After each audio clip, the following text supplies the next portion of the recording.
Et nous a rejoint en plateau. Il s'agit de Monsieur Jérémy Réombi. Il est le fondateur de la plateforme touristique Mbolo, Gabon. Monsieur, bonsoir. Bonsoir. Merci d'être présent. Sinon, bienvenue à vous sur Gabon remercie. Première. Vous êtes, je le disais, le fondateur de la plateforme touristique Mbolo, Gabon. Tout de suite, quelles sont vos missions et surtout les services que vous proposez à votre public? En fait, Mbolo Gabon, c'est une plateforme touristique, c'est un site internet et une application qui référence des bars, des hôtels, les appartements meublés, les voitures de location, tout ce qui est autour du tourisme, donc les tours opérateurs, les sites touristiques et tout ce qui est autour de la restauration. En gros, on couvre vraiment tout le scope touristique. Et en fait, aujourd'hui, on va dire, on est la première application gabonaise parce qu'il y a plus de 1500 établissements référencés. Et on a 3 missions principales. La première, c'est de valoriser tout le patrimoine culturel, touristique, matériel et immatériel gabonais.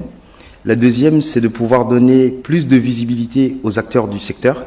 Et la troisième, c'est vraiment de donner envie de visiter le Gabon, autant aux locaux qu'à l'international. Très bien, vous existez depuis 3 ans déjà. Alors, quel est votre regard aujourd'hui du paysage touristique gabonais? Vous qui êtes dans le secteur et actuellement, par exemple, qu'est-ce que vous en dites de la caravane touristique qui se déroule à travers le pays?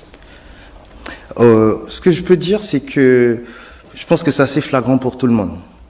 Avec le dynamisme dont fait montre le ministre du Tourisme actuel, donc Monsieur Pascal Ogoé-Siphon, on voit que le secteur connaît un nouveau regain, un nouveau souffle, et on voit tout l'enthousiasme déjà au travers des images qu'on voit régulièrement.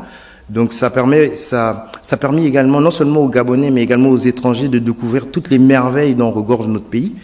Mais également, je pense que ça suscite aussi un certain intérêt de la part des différents acteurs parce que on peut voir également qu'il y a beaucoup d'acteurs qui fleurissent. Justement par rapport à tous ces enthousiasmes-là. Donc on va dire que le diagnostic, si on peut dire ça comme ça, il est plutôt positif et on voit bien qu'on est sur une pente ascendante par rapport à l'activité. Très bien. Dernière question. Vous êtes un Gabonais de la diaspora, vous vivez en France, vous avez commencé votre retour aux sources il y a 3 ans. Quel est le message derrière votre activité, votre action?